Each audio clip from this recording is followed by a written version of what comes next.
welcome everyone back again to our Secure Dental Podcast, where we bring in many different talent from the dental industry as well as from outside. And today we have a great treat here for you guys. I have a special person, Dr. Dan Kopeliovich. I hope I said it right. That's exactly the right way. Yeah, there you go. And Dr. Dan is from Israel, Tel Aviv. He is an oral maxillofacial surgeon and founder of WiseImplant. Now, before we get started, I just want to give a shout out to our sponsor, DentVia. DentVia is a virtual dental administration company that supports our front desk, our managers, all the back-end tasks, such as insurance calling, verification, call leads, etc., to help supercharge our front desk in our dental offices. So visit them at www.dentvia.com. Again, it's www.dentvia.com. Now, let's get to the show. Dr. Dan, tell us a little bit about how you got started and give us a little bit background about what you did in Israel. First of all, hi Noel. I'm really excited to be here. And I feel like a 16-year-old before a new date. I have all the flight and fight symptoms, dry mouth and stuff. So I'm really excited and happy to be here. It's really exciting. So I can start. It's a much honor. Essentially, after completing my high school in Israel, the course of life is a bit different. I did my military service. I was an officer in a combat unit, and then I went to find myself in South America for around a year. So essentially, around 22, 23, I decided to start learning something. But there was a problem. I wasn't a good pupil in high school. So my grades were, how to say it, not the best in the class, more of the less than average. But we have really good courses in Israel that pre-academic in the university itself. And I went to one of these programs and I finished it for 1 year. And this way I managed to enter the dental medicine faculty. And I finished it in Hadassah in Jerusalem, Israel, in the Hebrew University. And then, I won't lie, I didn't connect to the general practitioner or the general dentist work. It was really hard for me. I know something with my maybe perfectionism, or I know something didn't work out, like trying to do a crown for 20 meters or something. It was awful. And I was thinking to myself, I'm trying to be short, but it's a long story. Right. I was thinking to myself, what am I doing? I'm doing with my life. I'm already almost 30. I don't know if I want this career in dentistry. And I knew that I like endo and surgery. And essentially, after I told myself, take a year, work in dentistry, and then decide if you quit and go find another career, or if you go on this route and everything will be okay. And so how old were you? Well, you were 30 at that time. I was already 30. Oh. No, in America, it's already like a really old person for no. So, but okay, love it. Essentially, I said to myself, give it a chance for 1 year. And I worked in this year and say, no way. There is no chance. I'm all going to different career. I don't know, medicine, maybe different stuff in computers, because I'm always liked computer as well. And essentially what happened is that I got accepted to a residency, maxillofacial residency.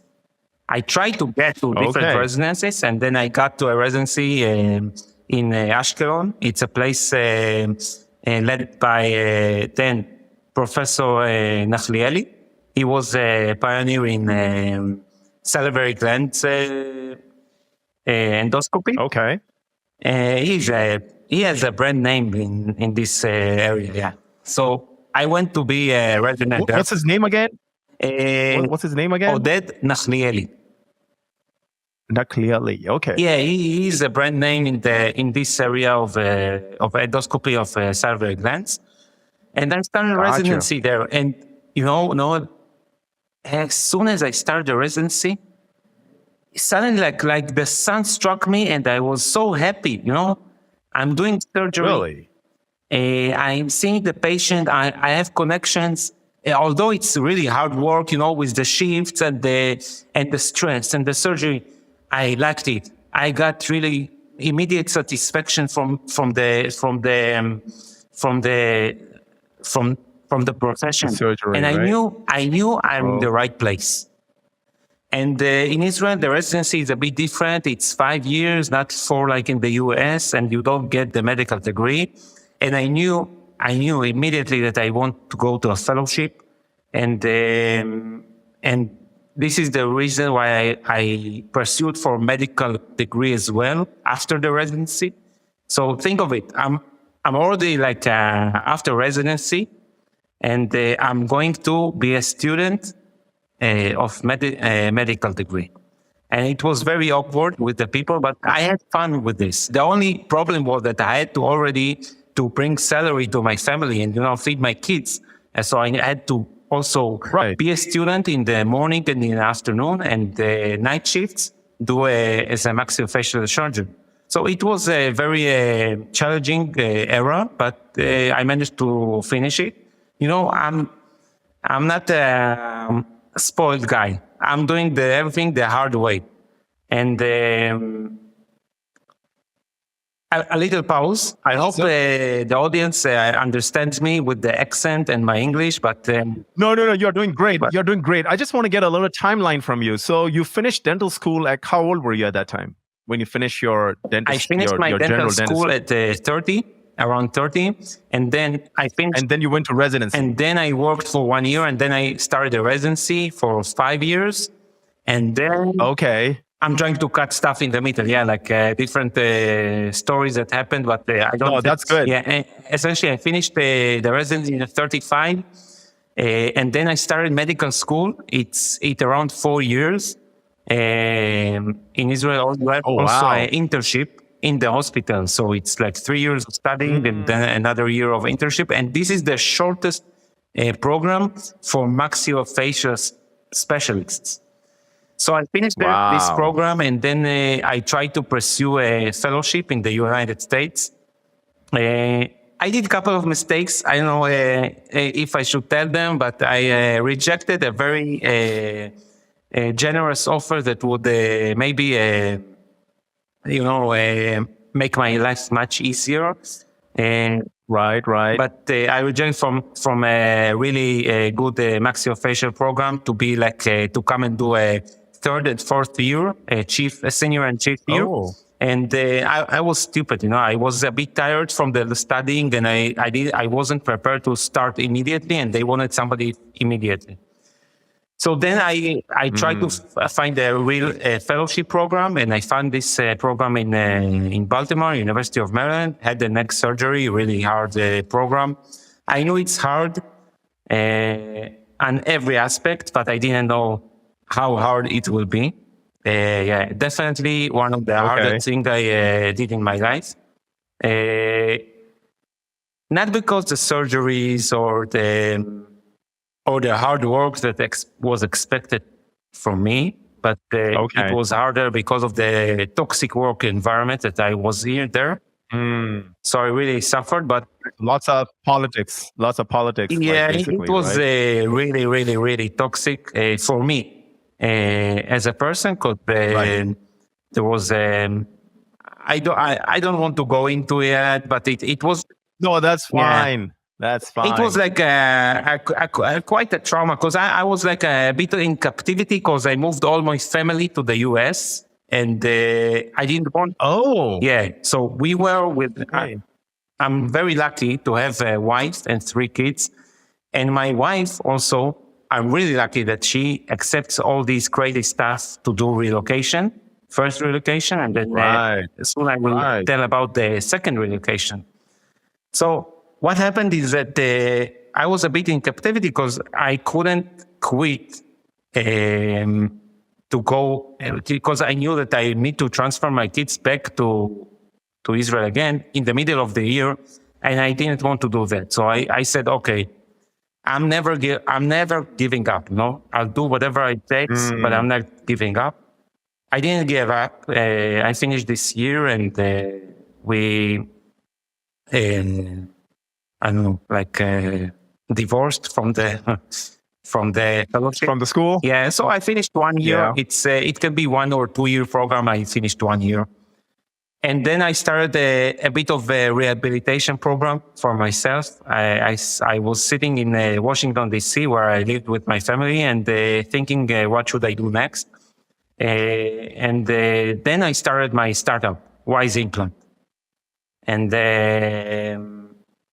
Okay. this is the places I really decided that I want to pursue.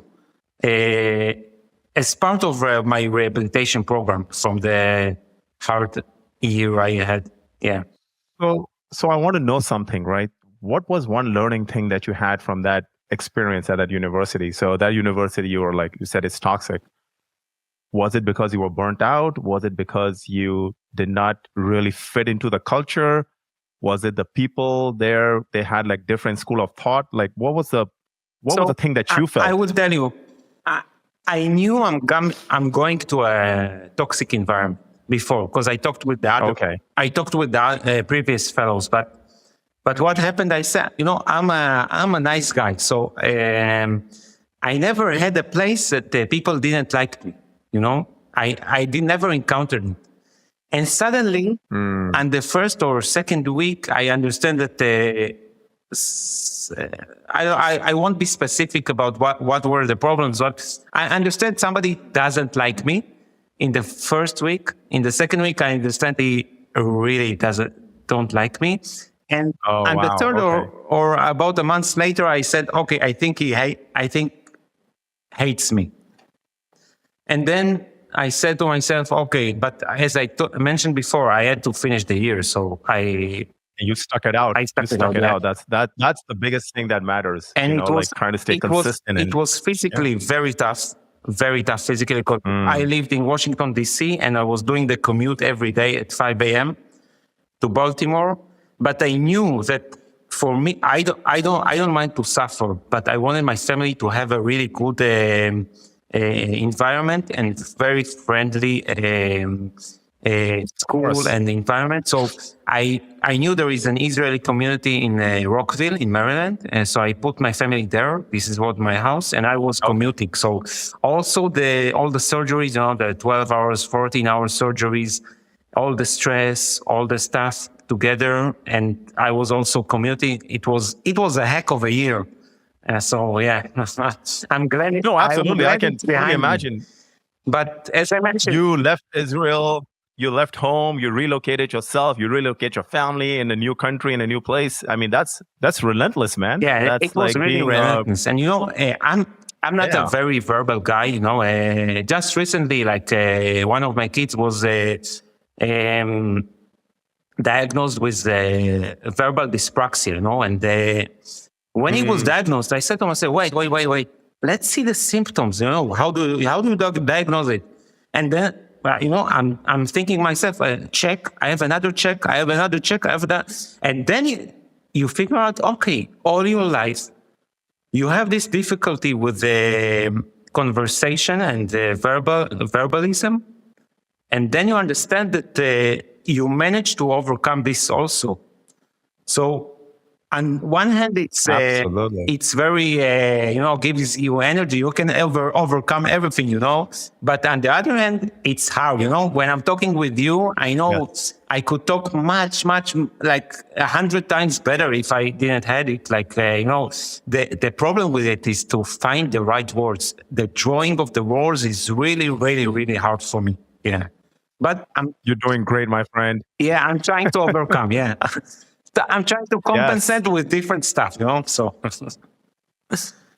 no, you're doing great, man. You're doing great. So right now, so you found WiseImplant, right? So WiseImplant, it's something where it's an implant company, and I know like for a fact that Israelis are really good with implants. Like most of the components that I've noticed. I'll try to explain, because it's not a real implant company.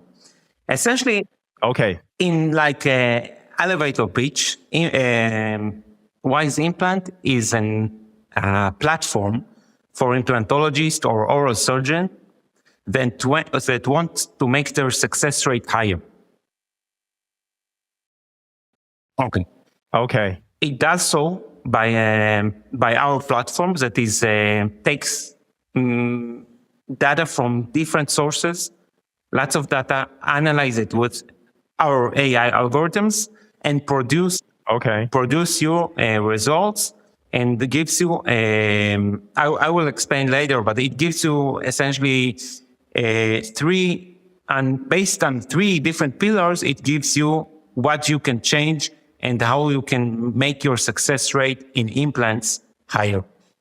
So this is the idea underneath of WiseImplant, and it's only the beginning. So my vision is going really far away. What I would like to know from you is, how did you come up with this idea of finding an implant company? I think it's what was the spark? Okay, the spark was, I won't lie to you.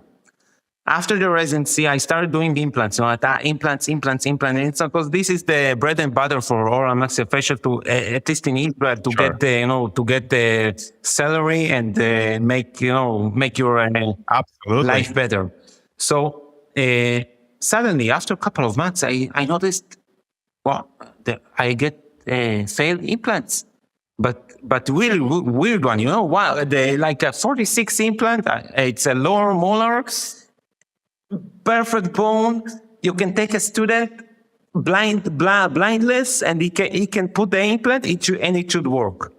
And suddenly I get cases that are the implants are loose. I take them out, and it wasn't so easy to see, but I didn't have Excel sheets and stuff that tells me, okay, you have a drop in your success rate. I had a feeling. I don't know how to analyze it. Is it 10%, 50%?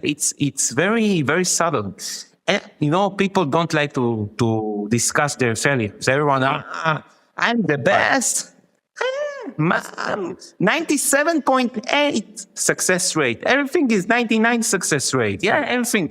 Also, it's funny, in the head and neck surgery. So when they giving the presentation, we have 99% rate, success rate. We have 90. Right. So I learned, when somebody tells you, I have 95% rate, success rate and above, you should start thinking, okay, maybe there is some kind of bias, maybe there is some kind of analytical problem there. I don't believe it. Okay. Mm-hmm. Also, how do you say it? What is a success rate? 5 years, 10 years? It's different. The literature has so many success rate everywhere criteria. You get lost in it, so I'll go back to the story.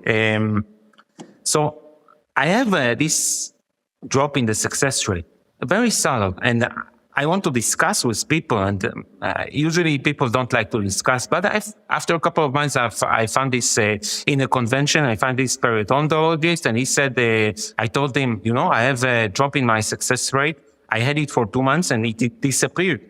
And it's really weird. And he said to me, I had the same thing. When did it happen? And then we saw it crossed in the same timeline. And then I asked him, what brand? And he said the same brand I was using. I'm saying, okay, what implant? And then we said, okay, this is interesting. It might be the implant. Now then I started doing some research, and the implant companies, they don't like to give you the data. They know. Usually they know, because they have the system that you give back the implant and get a new implant, right? But they don't give you the data. They don't advertise their we have a drop of 2.5% in success rate in this lot, and this lot is 5% less. No, they'll never do that. So this is the basis for my idea of doing a system that will give all the implantologists the data regarding the implants. But then it evolved, and I have a system that is based on 3 different pillars: the patient, the implant, and the surgeon. And it analyzes each pillar and gives you a lot of feedback for each pillar.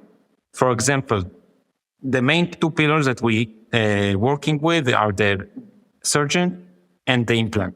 The implant itself, if there is it can give you like a real-time analysis if there is a problem with any lot or in any model. For the surgeon, it can give you also alert. You know what? You have a problem in maxilla in women on the right side, and then surgeon can start and think, why do I have this problem in the right side of the maxilla? And then it can say, okay, maybe I'm pressing more, I'm drilling in different protocols. So this system is essentially targeted to give conclusions and asking the question for each one of these pillars. So in terms of your WiseImplant, what stage is it in right now? So we are fortunate enough to have we planned until the end of the quarter to have one design partner. Currently, we have 2 DSOs that we are in connection and in communication to start the process and to enter our system to the DSO. We are always open for others, and we're developing it to be also connected with DSO. We did a little bit of a change 6 months ago, and this is the reason we took a step back, because we decided to go only with DSOs. Okay. At least in the beginning, until we have enough data. So we are now in the process of entering a stage with 1, 2, or 3 DSOs, and then we'll be ready to get more and more DSOs. And then in the end of the road, also clinics and private practices, of course. Of course, this is one of our goals. We are not an implant company. We are a company that, or a startup that analyzes the data. Got you. Okay. Analyzes all the data that we get from the different locations. We analyze all data, and you get you get all the data analyzed by our AI algorithms, and you get different maps. For example, me as a surgeon, I get my benchmark compared to other surgeons. Not, of course, everything is totally anonymized. Nothing, even the data that comes to our system is totally anonymized. But our system is a data system that analyzes the data and gives you insights, AI insights on all data, but not only your data. All surgeons that work with the system, and also different data from different sources. Okay. Oh, that's awesome. That's awesome. I mean, a lot of times you don't know why the implant failed, right? So that's a really, really great help. So are you working with any implant brand to give the data from? No, we don't work with implant brands, and I'll explain you, because we don't want to have involvement of this medical industry in our company. Our company is based for doctors and patients to make their lives better. We don't want money. Got you. We don't want money, and we don't want data from the implant industry. Manufacturer. No. It's Yeah. totally need to be Good. blocked because we want to be really not biased for the success rate and the quality of the implants. Imagine yourself that I'm proving in real life that an implant Right. that costs $400 has the same success rate as an implant that costs $100. So I don't Right. want connection with the industry. I want connection only with the doctors that are implantologists that put the implants, and that's it, with the patients, and make the patients' lives better, Like if you raise the success rate of implant, there is only in the US like 3 million implants a year annually. And you raise it by 1%, it's a crazy effect. And we can do that. Right. We are definitely there. And in my vision,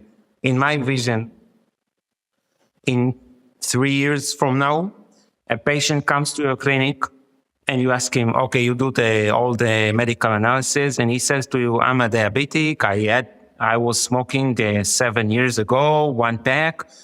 And the system analyzes all the data from the patient and says to you, okay, for this patient in the maxilla, you need to take this implant with this drilling protocol, with this amount of newtons of insertion, and you need to wait this amount of time and use this amount of this kind of abutment and stuff. So I want the system to be tailored for the patient, for his higher success rate, especially for the complicated, all the diabetes and all the smokers and all the patients that has more failure rates. Yeah.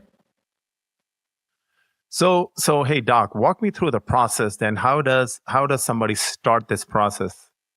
Like if they say, hey, I want to see if I can get the data or if I want to tailor it to my needs, what would be the startup process to get involved? So we are now in a phase that we are trying to work only with DSOs. Right. So we are. Let's say if there's a DSO that starts, right? What would be the process? Yeah, so they can because I'm the founder CEO. They can contact me. We have also our website and or my LinkedIn or the company's LinkedIn or whatever. Gotcha. And we start, some kind of expectations, what the DSO wants to expect. We don't sell, everyone that in the industry knows that it's not my first entrepreneurship. Right. I'll tell you. But when I was beginning medical school, I developed an app for measuring CBCT silence.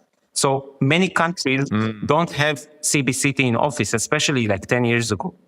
They had CBCT in a specialized centers that you send the patient to a center, it takes the X-ray, and you get a report. Usually the report was a PDF file. So I developed an app that you take the PDF file and you can do the measurements, you can put the implants and stuff, and I developed it by myself. I didn't have too much time because I also was in medical school and I was working, but it was very, very popular in third world countries. Yeah. Israel, in Brazil, and different countries, and really a lot of people use it. So this is not the first time I'm developing something in technology. So I already have a understanding of this world, and the people are very good in marketing. So I'm not good in marketing. Right. No, I'm saying that the real world. There is also shit in the real world, and I'm saying it in front, and so it's very important for me to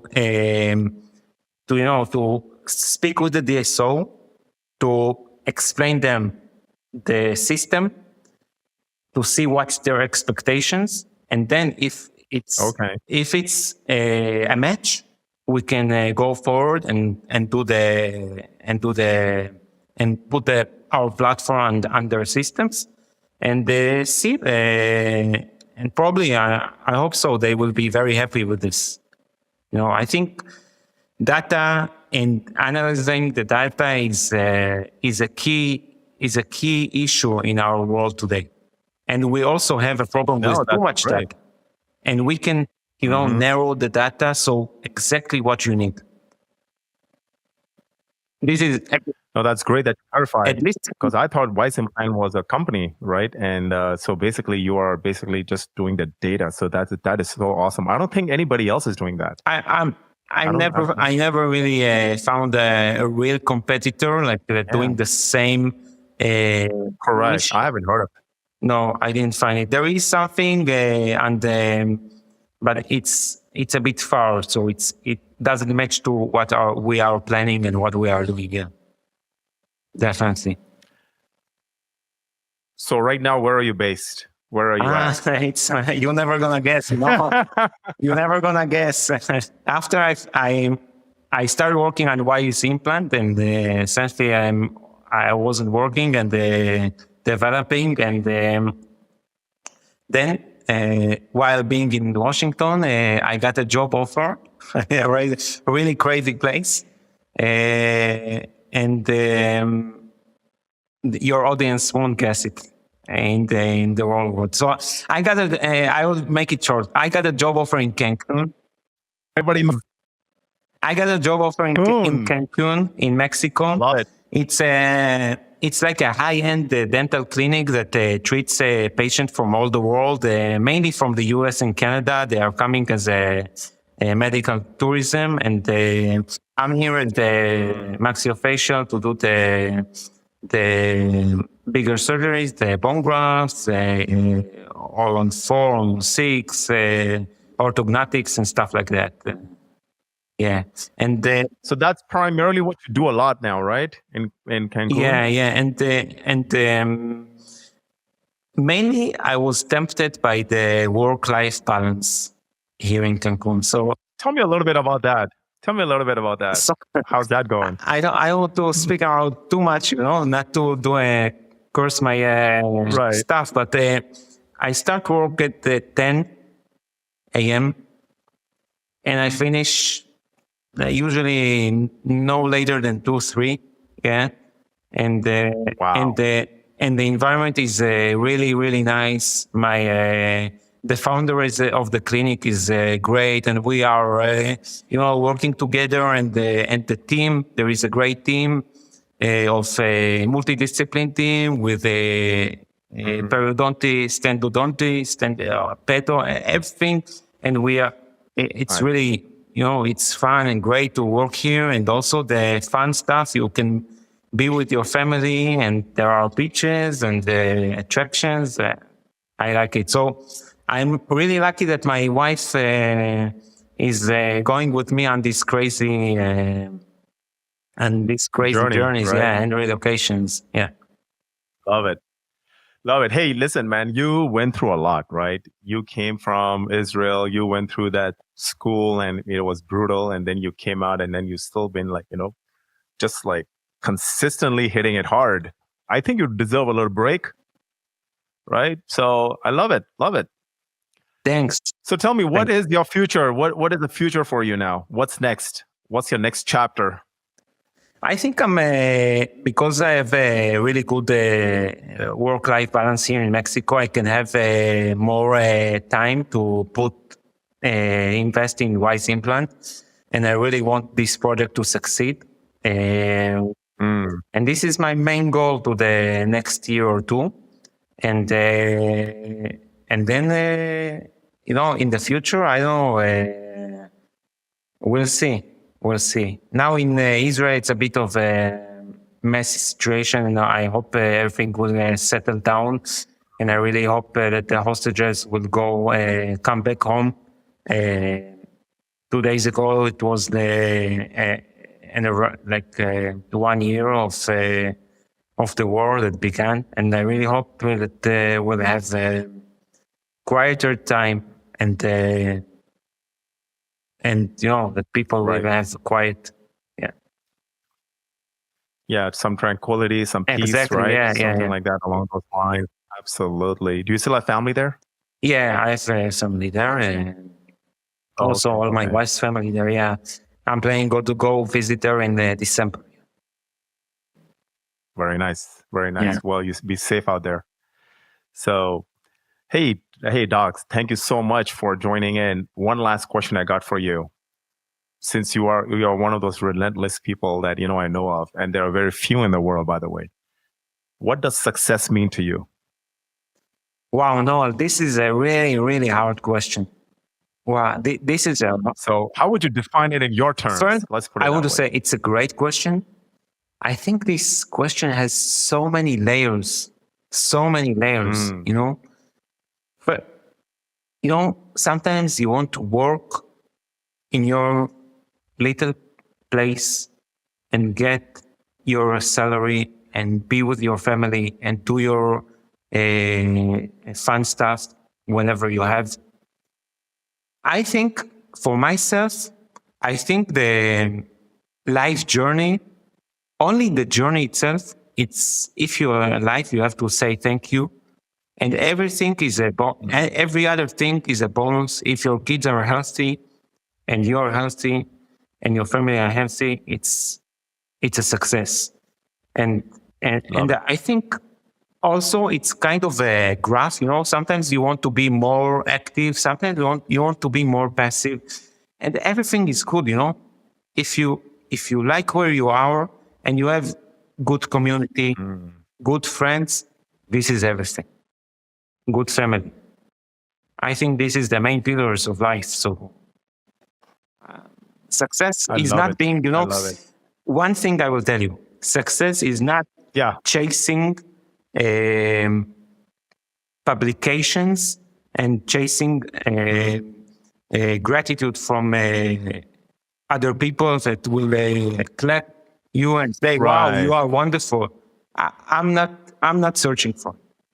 I'm searching to be full in my heart, helping people also as much as I can, and being full with what you do. And I think we are very, very Exactly. lucky to be able to give, Exactly. like all people in medical profession, nurses, PTs, doctors, everyone, they can give from themselves to others. So I think it's Love it. already a success to be able to give to others. That is such a powerful statement you just said, my friend. Thanks. I hope it was Uh, understandable with my basic yes. English. Yes. No, absolutely.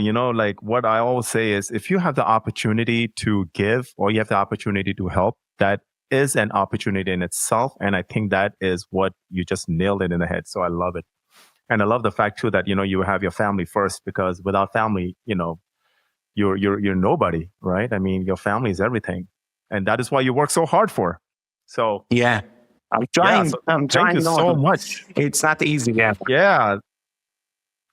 Hey, thank you so much for coming on my pod. And, this was such an amazing story that I got, you shared with us. So Thanks. I really appreciate it. No, it was, people saying it was a pleasure, but really, I was really afraid from the podcast, with my verbal stuff and stuff. I was really like nervous, and it essentially it was fun.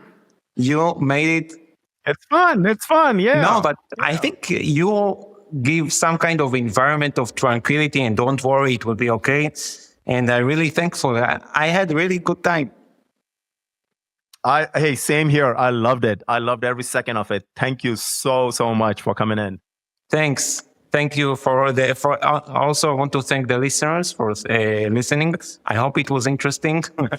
And if you want, Yeah. if you have any questions about WiseImplant, about my career or whatever, feel free to shoot me a message. Absolutely. Any of you listeners, if you are looking for any kind of more information, feel free to DM Dr. Dan. I mean, he's on LinkedIn. Do you have an IG, Instagram? I have something, but I don't think I have the Don't worry. Don't worry. We'll put up the link below. We'll put up the link. But the best way to reach Dr. Kopeliovich is through LinkedIn. And that is where you're going to find him. And also WiseImplant. And if you have any question, DM me. I can definitely get you in touch with him for sure. Other than that, make sure to like and subscribe. We're going to land the plane here. And thank you again so much for being on the pod. Thank you. And we'll go from there. Thank you.